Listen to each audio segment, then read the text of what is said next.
자, 양도담보입니다. 자, 노트를 봅니다. 자, 노트를 보면 양도담보가 나와 있는데요. 자, 담보는 종류가 많죠. 종류가 많은데 왜 하필이면 양도담보냐 이겁니다. 그것은 그 담보 대상물이 좀 독특해서 그래요. 예를 들면 여기 나와 있지만 돼지라든지 뭐 소라든지 이런 가축들 있죠. 그 다음에 공장 안에 있는 그 기계 등이 있을 겁니다. 이런 좀 독특한 담보물들인데요. 원래는 우리가 돈을 빌린다라고 할 때는 적지 마세요. A가 있고 B가 있고 A가 채무자고 B가 채권자라면 이 채권자가 이렇게 돈을 빌려주잖아요. 근데 그 돈을 빌려주는데 돈을 함부로 빌려줍니까? 막 빌려주진 않잖아요. 보통 담보를 잡히고 담보를 제공하고 그리고 돈을 빌려주는 관계잖아요. 그러면 보통 담보물은 원래 점유권이 이전되는 거잖아요. 그렇죠? 그런데 여기서 돼지나 소, 공장 기계는 이렇게 이전할 수가 없어요. 점유가 이전이 안 돼요. 이전이 돼요?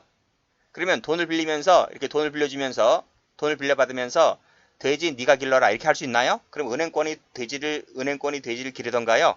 그게 안 되죠. 그렇기 때문에 이 담보물이 조금 독특해서 점유 이전이 안 돼요. 그래서 여전히 돼지는 내가 기르고 있다 이 말입니다. 그것을 점유가 이전돼야 하는데 담보물이 좀 독특해서 여전히 점유를 내가 하고 있다. 이것을 점유 계정이라 그래. 계정. 그래서 양도담보를 설정할 때는 보통 점유 계정이 대부분 수반됩니다. 그 말은 담보를 B에게 넘어가는 것이 아니라 여전히 내가 점유하고 있다 이 뜻입니다. 자, 그래서 다시 한번 보면 자, 돼지를 기르는 A 채무자가 B라는 은행권에 양도담보를 설정합니다. 그쵸? 그냥 막 해주진 않겠죠. 다 심사하고 서류 심사하고 뭐 실적 다 심사하고 은행권에서 이렇게 돈을 빌려줄 겁니다. 돈을 빌려주는데 말씀드렸듯이 이 점유 계정을 수반한다. 그 말은 여전히 돼지를 내가 기르고 있다, 갖고 있다 이 뜻입니다. 그랬을 때 담보를 설정한 사람이 누구죠? 은행권이 담보 돈 빌려준다고 막 돌아다니는 게 아니라 은행은 가만히 있는데 채무자가 찾아오는 거잖아요. 그래서 내가 기르고 있는 돼지나 공장 기계에다가 담보 설정한 사람이 누굽니까? 그게 A죠, A. 그래서 용어 정리 확실히 하세요. 채무자를 다른 말로 뭐라 한다? 담보를 설정한 사람. 담보 설정자를 채무자를 하고 채권자를 담보권자를 합니다. 같은 말입니다. 여기서는 양도담보일 때는 양도담보 설정자를 채무자를 하고 담보권자를 채권자를 합니다. 그리고 돼지는 여전히 A라는 채무자가 점유하고 있다 이 뜻입니다. 자, 그랬을 때 자, 여기서 얘를 대출금을 1억이라 했는데요. 대출금을 1억이라 하고 대출 기간을 약정 맺잖아요. 1년으로 할게요. 예전에는 뭐 3년짜리, 5년짜리 했었는데 요즘은 대부분 다 1년짜리입니다. 그래서 사업 실적도 좋고 그 다음에 대출 이자도 잘 갚고 그러면 그 변제기 가까이 도달했을 때 서류 심사 다시 하고 그리고 나서 실적 좋으면 다시 대출 1년마다 연장해 주는 식으로 합니다. 자, 그런데 이때에 요 양도담보 법리를 잘 알아두셔야 돼요. 요 양도담보라고 하는 것은 여기 법리가 나와 있죠. 변제기 전까지는 채무자 소유가 됩니다. 즉 돼지는 변제기가 다다르기 전까지는 채무자 소유가 되고요. 변제기가 지났잖아요. 변제기가 지났음에도 돈 못 갚고 그러면 소유권은 넘어갑니다. 그래서 채권자 소유가 된다는 것을 알아두셔야 돼요. 아시겠어요? 다시 한번 양도담보는 점유계정의 법리가 수반되는데 변제기 전이라면 채무자 소유가 되고 변제기 후라면 채권자 소유가 된다. 자, 그런데 이때 채무자 A가 이 돼지를 팔아버려요. 돼지를 임으로 처분한다. 뭐 돼지에다가 뭐 소유권 붙여놨습니까?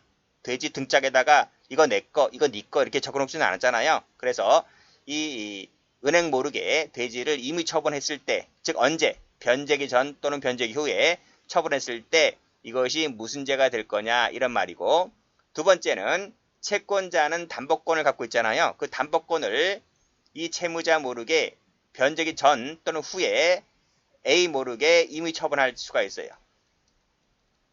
그랬을 때에 이 사람은 무슨 죄가 될 거냐. 그래서 네 가지 경우를 볼 겁니다. 채무자가 변제기 전 또는 변제기 후에 멋대로 처분했을 때, 또는 채권자 B가 전, 후에 멋대로 처분했을 때 각각 무슨 죄가 될 거냐, 이것을 볼 겁니다. 자, 됐나요? 자, 그러면 다시 한번 교재 가보세요. 자, 양도담보 갑니다. 변제기까지 소유권 누구한테 있다? 채무자한테 있다. 자, 변제기에 채무 변제가 없을 때 비로소 소유권이 채권자에게 넘어간다. 이것을 양도담보라 합니다. 자, 그 양도담보 이렇게 하는 이유는 담보물이 좀 독특하기 때문에 이렇게 한다 그랬습니다. 자, 그랬을 때에 지금 말씀드렸듯이, 자, 변제기 전에 채무자가 처분했을 때, 변제기 후에 채무자가 처분했을 때 어떤 죄가 될 거냐, 또 채권자가 변제기 전에 처분했을 때와 후에 처분했을 때 각각 경우의 수 네 가지를 볼 겁니다. 자, 그런데요. 자, 여기서 일단 변제기 전에 처분했을 때 채무자를 먼저 볼게요. 자, 여기서 노트 펴보세요. 자, 노트 펴보시면, 자, 일단은 점유 개정한다 했잖아요. 그러면 A가 점유자가 되는 거예요. 그쵸? 점유 개정이기 때문에. 그쵸? 자, 돼지를 A가 기르고 있죠? 그러면 소유권 누구한테 있습니까? 소유권. 변제기 전에는 소유자가 채무자 소유가 된다 했잖아요. 그래서 소유자도 A가 되는 거예요. 맞죠? 변제기 전에는. 그쵸? 그러니까 변제기 전까지는 이 돼지가 A 소유가 되고 A 점유가 되는 거예요. 그쵸? 그때, 자, 전을 얘기하고 있는 겁니다. 후를 얘기하고 있는 게 아니고요. 요 전일 때 소유권은 A한테 있고 소유권 B한테 있다 그랬습니다. 자, 그랬을 때 이 A가 돼지를 B 모르게 밤에 멋대로 처분해요. 그러면 요것이 횡령이 되겠습니까? 안 되겠습니까? 횡령이 되려면 이 소유권이 타인 소유이고 내가 보관자가 되었을 때 횡령이 되는 거잖아요. 그런데 변제기 전에는 내가 소유자이고 내가 점유자이다 보니까 횡령이 안 돼요. 안 돼요. 자, 두 번째. 판례 있습니다. 두 번째. 횡령이 안 되면 그 다음에 검토할 것이 뭐죠? 배임을 검토해야 되겠죠. 배임 될까요? 안 될까요? 될까요? 안 될까요? 여기 노트 나와있죠, 노트에. 횡령 안 된다 그랬잖아. 그쵸? 그쵸? 이것은 채무자 자기 소유이고 자기 점유이다 보니까 횡령 안 된다 했잖아. 그래서 배임죄를 검토를 해보는데 배임죄 될까 안 될까? 된다 했잖아. 된다 했잖아. 그런데 이게 안 돼요. 자, 그럼 여러분들은 자, 검은 펜으로 이걸 지워버리세요. 자, 빨간 펜이든 검은 펜이든 지워버리세요. 이게 판례가 바뀌었어요. 판례가 바뀌었다. 이 노트는 예전에 쓰여진 것이라서 이거 다 노트 다 개정판 내야 되는데요. 요거 X입니다. X. 그래서 둘 다 안 된다. 둘 다 안 된다. 자, 이걸 볼 겁니다. 자, 그러면 교재 가보세요. 자, 여기 나와 있죠? 교재는 제대로 돼 있습니다. 요거 X, 요거 X. 둘 다 안 된다. 자, 됐죠? 자, 그거 볼 겁니다. 자, 쭉 내려와서 기업번 가볼게요. 채무자가 변제기 전에 처분했을 때 둘 다 안 된다. 됐어요? 자, 그럼 판례 봅니다. 채무자가 채권자에게 동산을 양도담보 제공하고, 점유계정 나오죠? 보통 양도담보일 때는 보통 대부분 점유계정이 수반됩니다. 계속 점유하고 있을 때 소유권 누구한테 있다? 그치, 채무자한테 있다고요. 따라서 이건 자기 물건을 내가 보관하고 있는 셈이 되기 때문에 채무자가 목적물을 제3자에게 처분했다 하더라도, 그쵸? 처분했다 하더라도 또는 담보 제공했다 할지라도 횡령된다 안 된다? 안 된다 이 뜻입니다. 아시겠죠? 여기서는 변제기 전이란 말이 숨어 있는 거예요. 그것을 알아두시고 여기서는 채무자에다 세무 찍게요. 죄가 안 되는 거니까 세무입니다. 두 번째, 채무자가 담보하기 위하여 동산에 양도담보 계약 체결하고 점유개정 방식으로 여전히 그 동산을 점유하고 있을 때 여전히 그 소유권은 누구한테 있다? 그렇지, 채무자한테 있다. 따라서 그 밑에 채무자가 세무칩니다. 자, 자기 물건을 여전히 내가 보관하고 있는 셈이 되므로 그 물건을 처분했다 할지라도 횡령죄 되지를 않는다. 그쵸? 많이 나왔어요. 요 판례도 번갈아 가면서 계속 수십 번 나왔습니다. 자, 그 다음. 자, 요 판례 보세요. 요 판례가 바로 전원합의체 판결로 바뀌었단 말이죠. 최근에. 바뀌었습니다. 그게 어떻게 바뀌었다? 여기. 이 부분입니다. 이 부분. 이게 배임죄가 옛날엔 됐었거든? 됐었는데 이 배임죄가 안 되는 것으로 바뀌었단 말이죠. 그쵸? 자, 그 판례 봅니다. 자, 여기 보시면 채무자가 금전채무죠. 금전채무를 담보하기 위하여 그 소유 동산을 양도담보로 제공했을 때 타인 사무처리자가 된다 안 된다? 안 된다. 배임죄 주체가 된다 안 된다? 안 된다 이 말이야. 이 금전채무라서. 금전채무 세무칩니다. 그쵸? 자, 금전채무 같은 경우에 배임죄 주체가 되지를 않는다. 따라서 그가 담보물을 제3자에게 처분하는 등 했다 할지라도 배임죄가 될 여지는 없다.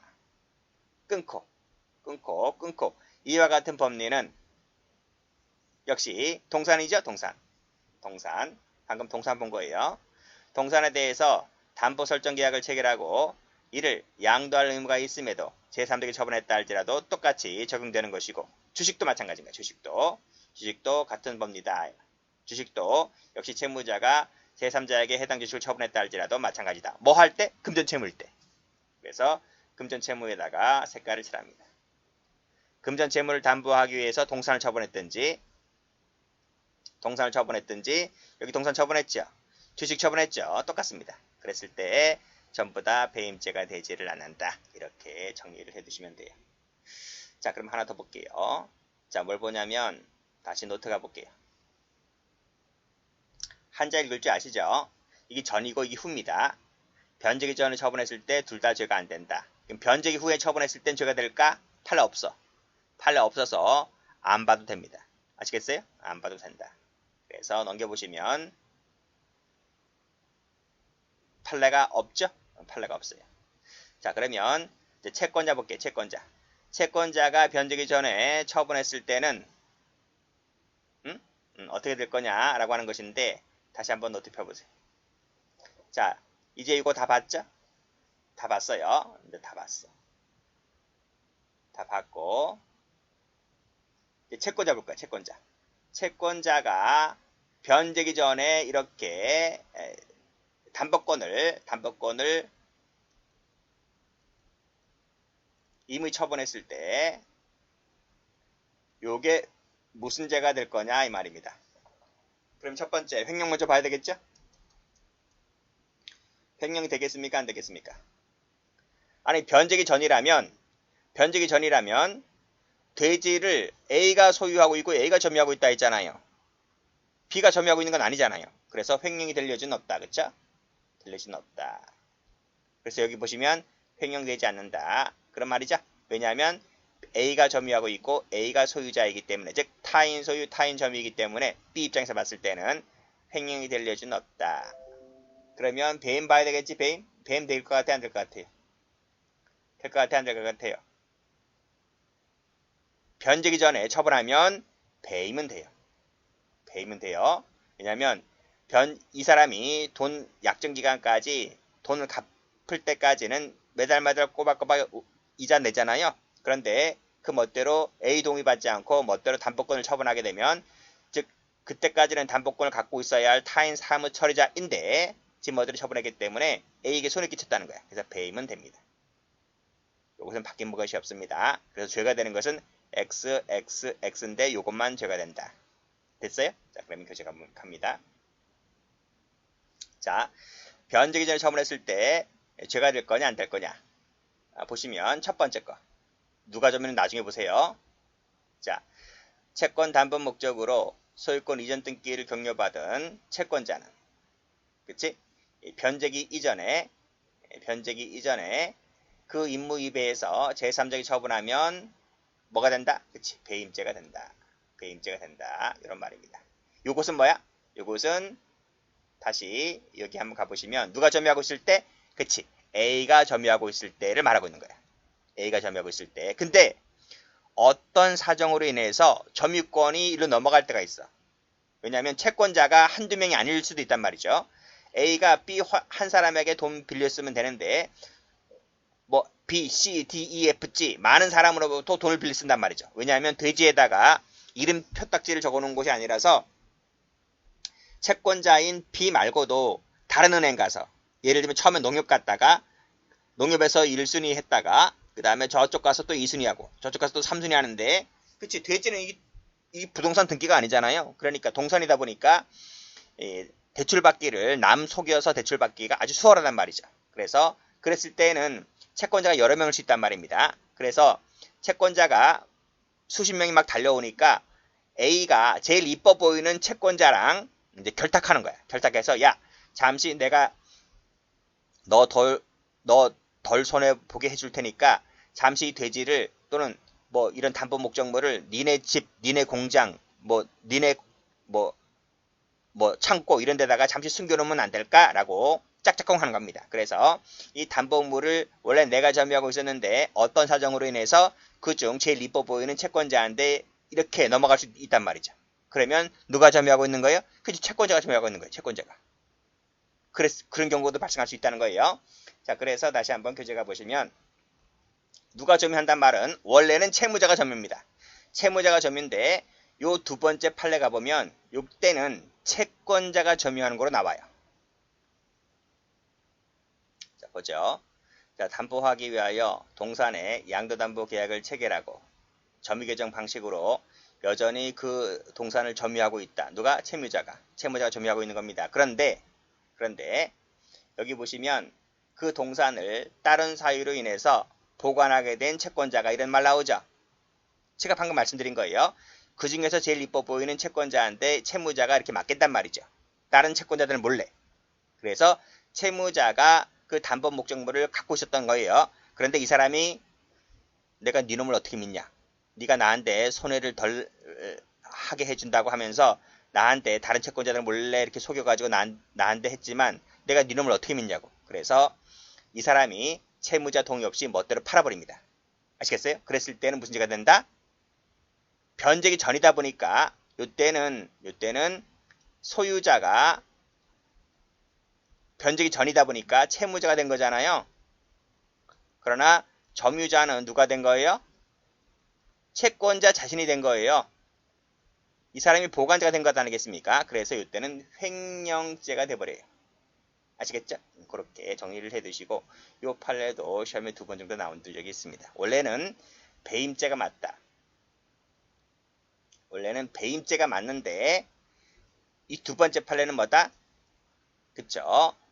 보관자가 채권자가 되다 보니까 이때만큼은 횡령죄가 된다. 이렇게 정리를 해두시면 돼요. 됐고 그 다음에 마지막 거 볼게요. 다시 노트 가보세요. 자, 노트. 지금 변제기 전에 처분했던 경우 나와 있죠? 변제기 후에 처분했을 때는 어떻게 될 거냐? 이겁니다. 이 사람이 채권자가 처분하는데 돼지를 팔아먹는데 담보권을 팔아먹는데 변제기 후가 되어서도 채무자가 돈을 안 갚어. 그러면 말씀드렸죠. 변제기 후에는 채권자가 소유가 되기 때문에 따라서 채권자인 B가 담보권을 팔아먹으면 그때는 무죄가 됩니다. 싸게 헐값에 떨이를 막 팔아버려. 아시겠죠? 그렇다 하더라도 무죄가 된다. 원래는요. 처분하면 그 판매 금액에서 원금과 이자를 떼고 나머지를 돌려주게끔 돼 있거든. 돌려준단 말이죠. 돌려주게끔 돼 있는데 뭐 돌려주긴 뭐 돌려줘. 난 원금과 이자 내가 받으면 됐지 라고 해가지고 막 떨이 해버린다니까. 그래야 저쪽에서 사갈 것 아니겠습니까? 그래서 막 떨이 해가지고 결국은 채무자에게 돌아갈 돈이 하나도 없어. 그렇다 하더라도 이것은 횡령 배임이 안 된다는 거야. 일단 횡령이 안 되는 것은 내 거니까 안 되는 거고요. 배임이 안 되는 것은 타인 사무 차례자라고도 볼 수 있는데 변직에 지났기 때문에 그런 사무도 없다는 거야. 그래서 횡령, 배임 둘 다 안 됩니다. 이것은 옛날부터 출제가 많이 되었던 거예요. 꼭 좀 정리를 해두시고 다시 교재 가볼게요. 변제기 후에 채권자가 처분했을 때는 무죄다. 횡령 배임 다 안된다. 자, 판례 보세요. 채권자죠. 담보권자가 후에 후자 세모쳐 보고 담보권을 실행했다는 말은 뭐죠? 담보권 실행은 보통 경매로 나와. 경매가 담보권 실행이야. 그쵸? 그래서 채권자가 변제기 후에 경매를 실행했다고요. 법원에다가 경매 신청하죠? 그럼 법원에서 경매를 실행합니다. 그래서 담보권 실행 비용 등 담보할 때 낙찰가가 있을 것 아니겠습니까? 낙찰가에서 내가 빌려준 원금과 이자 박 빼고 나머지를 돌려준다. 근데 돌려줄 게 없어. 그렇다 하더라도 이건 배임죄가 안 돼. 돌려주고 말고는, 여기 반환하고 말고는 자신 사무다. 타인 사무가 아니기 때문에. 자신 사무이라서, 따라서 자신 사무는 타인 사무 처리자가 안 되잖아요. 그래서 배임죄가 들려지는 없는 것이다. 이런 말이고. 두 번째, 똑같아요. 담보권자가 변제기 후라 그랬죠? 그치? 역시 담보권 실행은 경매를 말한다 그랬습니다. 처분할다 했을 때 돌려주고 말고는 자기 사무다.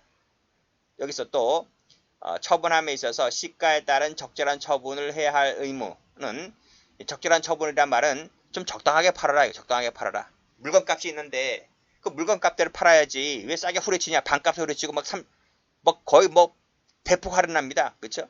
그렇다 할지라도, 그걸 안 했다 할지라도, 적절한 처분, 시가에 따른 적절한 처분을 안 했다 할지라도, 싸게 후려쳤다 할지라도, 그래서 채무자에게 돌아갈 돈이 없다 할지라도 배임죄가 되지를 않는다. 이 뜻이에요. 그래서 많이 출제가 되었죠. 출제가 많이 된 판례 같은 경우는, 자, 채무자가 변제기 전에 처분했을 때 원투는 옛날부터 무수히 많이 나왔고요. 최근에는 전원합의재판 일련기가 있기 때문에 이 판례를 잘 봐두셔야 됩니다. 그리고 채권자가 변제기 처분했을 때는 상대적으로 좀 덜 나왔어요. 물론 첫 번째는 많이 나왔지만. 그리고 마지막으로 채권자가 변제기 처분한 이 두 가지 판례, 횡령도 안 되고 배임도 안 된다. 이 두 가지 판례도 무수히 많이 나왔던 판례입니다. 자, 꼭 좀 정리를 해 두시기 바랍니다.